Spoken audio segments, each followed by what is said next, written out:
Hello जी, कैसे हैं आप सभी लोग। Welcome back once again to text book super coaching. मेरा नाम है विदुवीरेश्वर शर्मा और एक और नए सेशन में आप सभी का बहुत बहुत स्वागत है।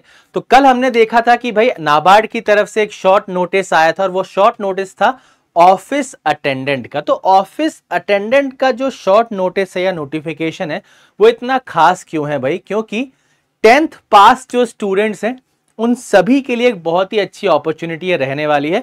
काफी सारे स्टूडेंट्स पिछले लगभग एक साल से central bank of India sub staff exam की तैयारी कर रहे हैं, but exam for whatsoever reason conduct नहीं करवा पा रहा है सेंट्रल बैंक ऑफ इंडिया। तो उन स्टूडेंट्स के लिए बहुत ही अच्छी अपॉर्चुनिटी ये निकल के आई है कि आप नाबार्ड जैसे बड़े ऑर्गेनाइजेशन में as a office attendant work कर सकते हैं अगर आप इस एग्जाम को क्लियर कर लेते हैं तो, है ना। तो पहले बात करते हैं भाई कि आपका शॉर्ट नोटिफिकेशन जो आया था उसमें क्या क्या इंफॉर्मेशन दी गई थी और इससे पहले नोटिफिकेशन क्या आया था और पूरे के पूरे एग्जाम की डिटेल्ड एनालिसिस करते हैं। ठीक है, तो भाई सबसे पहले आप देख सकते हो ये कल हमें शॉर्ट नोटिस देखने को मिला था। अगर यहाँ पर इंफॉर्मेशन आपको क्लियरली नहीं दिख रही है तो वैकेंसी की बात करते हैं। यहाँ पर वैकेंसीज आपको इन्फॉर्म कर दी गई थी। 108 वैकेंसीज यहां पर निकल कर आने वाली हैं। ठीक है, उसी के साथ आपकी जो एज लिमिट बताई गई थी, एज लिमिट बताई गई है 18 से लेकर 30 साल के बीच। उसके बाद जो आपकी एजुकेशन क्वालिफिकेशन यहां पर लिखी है वो है 10th स्टैंडर्ड, है ना। मिनिमम 10th स्टैंडर्ड पास आपको होना चाहिए। उसी के साथ आपकी मंथली सैलरी यहां पर 35,000 रहने वाली है। भाई आप सब स्टाफ देख रहे थे उससे लगभग आपकी सैलरी तो बढ़िया है ना। उसके बाद आपकी जो फॉर्म फिलिंग स्टार्ट होगी, फॉर्म फिलिंग आपकी 2 अक्टूबर से स्टार्ट होगी और 21 अक्टूबर तक आप इस फॉर्म को भर सकते हैं, है ना। अब सबके मन में ये सवाल, क्या सर ये फॉर्म पहली बार आया है? नहीं, ये फॉर्म इससे पहले आपका आया था 2019-2020 में। आप यहां पर देख सकते हो ऑफिशियल जो आपका नोटिफिकेशन है उसी की ये पूरा का पूरा स्क्रीनशॉट मैं आपके सामने लेकर आया हूं। तो आपका 25 दिसंबर 2019 को फॉर्म फिलिंग उस समय स्टार्ट हुई थी और 12 जनवरी 2020 तक आप इस फॉर्म को भर सकते थे। 2020 तो भैया सभी को याद ही होगा, है ना। ठीक है, तो लास्ट टाइम जो आपका नोटिफिकेशन आया था वो 25 दिसंबर 2019 और 12 जनवरी 2020 को कहीं ना कहीं आप फॉर्म भर सकते थे। फिर 12 जनवरी के बाद 4 फरवरी को आपका प्रीलिम्स का एग्जाम हुआ था, है ना। प्रीलिम्स का एग्जाम आपका 4 फरवरी को हुआ। तो अगर आप हिसाब किताब लगाओ 12 जनवरी से आपके 18-19 दिन वहां बचे और 20 लगभग 25 दिन बाद फॉर्म फिलिंग के आपका प्री एग्जाम यहां पर करवा लिया गया था। उसके आगे भैया मेंस वेंस का पता नहीं क्या हुआ होगा, बट फरवरी तक सब चीजें ठीक थी और 4 फरवरी को आपका एग्जाम यहां पर कंडक्ट करवाया था। तो नोटिफिकेशन की आपकी जो फॉर्म फिलिंग की लास्ट डेट होती है उसके 20-25 दिन बाद आपका एग्जाम हो जाएगा। ठीक है, अब एग्जाम का पैटर्न क्या था भाई? एग्जाम पैटर्न पर जाने से पहले नोटिफिकेशन में जो एलिजिबिलिटी क्राइटेरिया दिया गया था उसके बारे में बात कर लेते हैं। सबसे पहले तो भाई candidate should have pass 10th standard या फिर SSC matriculation from a concern state और यूनियन टेरिटरी। आपका स्टेट बोर्ड या सीबीएसई बोर्ड या आईसीएसई बोर्ड से 10th पास होना चाहिए। उसके बाद the candidate should be a domicile of the state और union territory for which they are applying. तो यहां पर आपके पास डोमिसाइल सर्टिफिकेट या फिर मूल निवासी प्रमाण पत्र होना चाहिए उस स्टेट का या उस ऑफिस का जिस पर्टिकुलर स्टेट का आपके पास मूल निवासी प्रमाण पत्र है, उसी ऑफिस के लिए आप अप्लाई कर सकते हैं। ठीक है, फॉर एग्जांपल आप अगर हैदराबाद के लिए अप्लाई कर रहे हैं तो तेलंगाना का आपके पास मूल निवासी प्रमाण पत्र होना चाहिए। अगर आप भोपाल के लिए अप्लाई कर रहे हैं आपके पास मध्य प्रदेश का मूल निवासी प्रमाण पत्र होना चाहिए। तो सिंपल सी बात है, दूसरे स्टेट से अप्लाई करने की कहानी तो यहां पर खत्म ही हो गई, है ना। तो आपके पास मूल निवासी प्रमाण पत्र होना चाहिए। उसके बाद candidates possessing graduation higher qualification are not eligible to apply. सबसे इंपॉर्टेंट पॉइंट ये है, आप जो सब स्टाफ का एग्जाम देने जाने वाले थे वहां पर तो सभी लोग अप्लाई कर सकते थे, 10वीं पास हो, 12वीं पास हो, ग्रेजुएट हो, पोस्ट ग्रेजुएट हो, सब अप्लाई कर सकते थे। बट यहां पर दिया है भाई ग्रेजुएशन वाले और हायर क्वालिफिकेशन वाले अप्लाई नहीं कर सकते। दैट मींस कंपटीशन कितना कम हो गया। तो यहां पर आपके पास 10वीं और 12वीं ये दो ही लोग बचे हैं कंपटीशन में। तो कंपटीशन सब स्टाफ के कंपैरिजन में यहां पर कम होगा, स्टूडेंट बेस कम हो गया, है ना, क्योंकि हायर और उनको तो ले नहीं रहे और हायर और ग्रेजुएशन वालों को नहीं ले रहे हैं तो कहीं ना कहीं एक जो मेंटल एबिलिटी होती है उसमें भी ज्यादा डिफरेंस आपको नहीं मिलेगा जो स्टूडेंट्स आपसे कंपीट कर रहे हैं, तो है ना, तो ये थोड़ी फायदे की बात है। उसके बाद a candidate belonging to ex serviceman, जो एक्स सर्विसमैन है उनको भी कम से कम 10वीं पास होना अनिवार्य है। ठीक है, I hope this is clear. तो बेसिक एलिजिबिलिटी क्राइटेरिया आपके दिमाग में क्लियर हो गया होगा। सबसे इंपॉर्टेंट पॉइंट, ग्रेजुएशन और हायर क्वालिफिकेशन वाले स्टूडेंट्स यहां पर अप्लाई नहीं कर सकते, are not eligible to apply दिया हुआ है। ठीक है, अब बात करते हैं 18 से 30 साल, वही एज क्राइटेरिया जो हमें इस बार दिया हुआ है, और कैटेगरी वाइज आपका जो एज रिलैक्सेशन मिलता है वो सभी में सेम ही रहता है। SC ST 5 साल, OBC के लिए 3 साल, PWBD के लिए 10 साल, और बाकी आपका सर्विसमैन का जो रहता है वो तो सेम ही, सब जगह आपके बैंकिंग एग्जाम में यही रहता है। ठीक है, चलो एग्जाम पैटर्न की बात करें तो एग्जाम पैटर्न अगर आपका देखा जाए तो 2 आपके एग्जाम होते हैं। पहले आपका प्री एग्जाम होगा,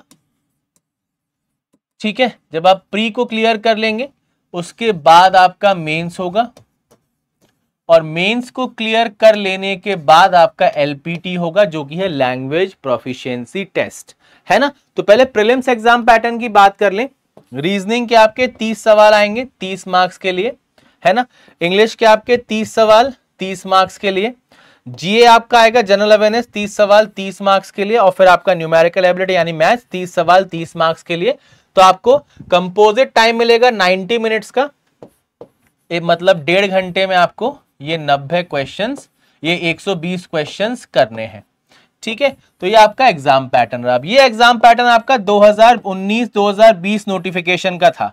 आपने इस साल देखा होगा RRB के एग्जाम में सेक्शनल टाइमिंग इंट्रोड्यूस किया गया है, तो देयर आर चांसेस कि यहां पर भी इसको कंपोजिट टाइम हटाकर सेक्शनल टाइमिंग आपको देखने को मिल सकता है। ऐसा भी रह सकता है, बट अगर कुछ चेंज हुआ तो आपको सेक्शनल टाइम यहां पर देखने को मिल सकता है। ठीक है, जब आप प्री एग्जाम को क्लियर कर लेंगे उसके बाद आप मेंस एग्जाम देने जाएंगे। आप देख सकते हो reasoning, quant, general awareness, English, subject आपके सेम ही है, नंबर ऑफ क्वेश्चंस आपके बढ़ा दिए गए। आपका इंग्लिश में 35 क्वेश्चन आएंगे, क्वांट में 35 क्वेश्चन आएंगे, जनरल अवेयरनेस में आपके 50 क्वेश्चन कर दिए गए, और फिर आपका इंग्लिश में भी 35 क्वेश्चन आएंगे।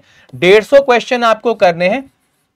ठीक है, और इन 150 क्वेश्चंस को सॉल्व करने के लिए आपको यहां पर कंपोजिट टाइम 120 मिनट यानी कि 2 घंटे का टाइम दिया गया है। यहां पर भी हो सकता है सेक्शनल टाइमिंग आ जाए, और नहीं आए तो आपको कंपोजिट टाइम तो यहां पर मिलने ही वाला है। ठीक है, अब सबके दिमाग में कंफ्यूजन रहता है कि सर यहां पर सेक्शनल कट ऑफ होगा या ओवरऑल कट ऑफ होगा। ठीक है, तो यहां पर नोटिफिकेशन में ही आपका लिखा हुआ है, ठीक है, only those candidates who score sufficiently high in both individual test and in aggregate shall be shortlisted। That means आपका यहां पर सेक्शनल कट ऑफ भी है, और सेक्शनल के साथ साथ ओवरऑल कट ऑफ तो आपका रहता ही है। ठीक है, चाहे आपका प्रीलिम्स का एग्जाम हो चाहे मेंस का एग्जाम हो, सेक्शनल कट ऑफ भी होगा और ओवरऑल कट ऑफ भी होगा।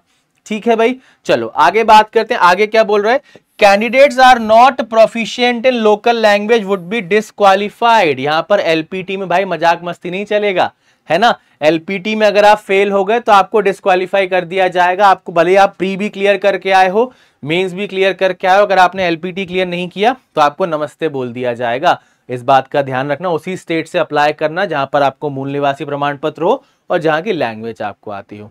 ठीक है, तो ये आपका पैटर्न था।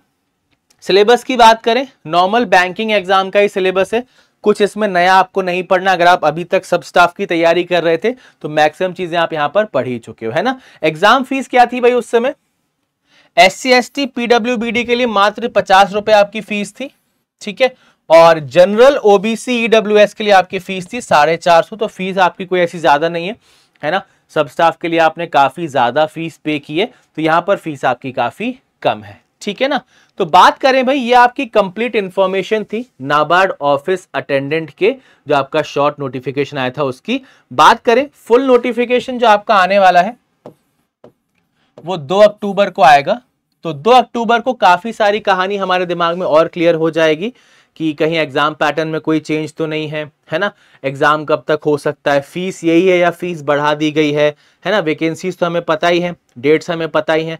मेजर हमें देखना है बस कि एग्जाम पैटर्न में कोई चेंज तो नहीं, बाकी सारी की सारी कहानी हमने देख ही ली है। ठीक है भाई, तो अगर आप एक 10वीं पास विद्यार्थी हैं और चाहते हैं एक बहुत अच्छी आपकी गवर्नमेंट जॉब लग जाए, तो इस ऑप्शन को आप ट्राई कर सकते हैं। अगर आप ऑलरेडी किन्हीं एग्जाम्स की तैयारी कर रहे हो तो बहुत ही अच्छी बात है। आप जो पहले से ही तैयारी कर रहे हैं उसी तैयारी को आप थोड़ा सा दिशा दे सकते हैं नाबार्ड की तरफ और इस एग्जाम की तैयारी कर सकते हैं, है ना। और तैयारी को सफल बनाने के लिए आप टेक्स्ट बुक के साथ जुड़ सकते हैं। टेक्स्ट बुक सुपर कोचिंग आपके लिए निरंतर नए नए कोर्सेज, नए नए बैचेस लेकर आते रहते हैं, ताकि आप लोग अपने जो भी आपके ड्रीम एग्जाम्स हैं, खासकर बैंकिंग के जो एग्जाम्स हैं, उन सभी में बहुत अच्छा परफॉर्म करके सिलेक्शन ले पाए, है ना। तो भाई टेक्स्ट बुक पर इस समय चल रही है बहुत ही शानदार सेल, और सेल का नाम है भाई ग्रेट इंडियन सिलेक्शन सेल, जिसमें आप हर एक पेड बैच पर टेक्स्ट बुक वेबसाइट पर मैक्सिमम डिस्काउंट प्राप्त कर सकते हैं अगर आप कूपन कोड विधु इस्तेमाल करते हैं तो, है ना। ये सारे बैचेस आपको यहाँ पर मिल रहे हैं, IBPS पीओ हो, SBI पीओ हो, SBI क्लर्क हो, ECGC पीओ। लेकिन अगर आप कंबाइंड इन सारे की सारी चीजों को देखना चाहते हैं तो ये आपको मिल जाएंगी banking and insurance super pack के अंदर, है ना, जो कि आपको 1026 रुपीज में मिल जाएगा अगर आप कूपन कोड विधु अप्लाई करते हैं तो। कैसे पहुंचना है भाई, आप गूगल पर जाइए टेक्स्ट बुक की वेबसाइट पर, है ना। टेक्स्ट बुक की वेबसाइट पर पहुंचकर आप जाइए सुपर कोचिंग पर, यहाँ पर आपको काफी सारे ऑप्शंस मिल जाएंगे। बैंकिंग के एग्जाम्स की अगर आप तैयारी कर रहे हैं तो आप सिलेक्ट कीजिए बैंकिंग एंड इंश्योरेंस।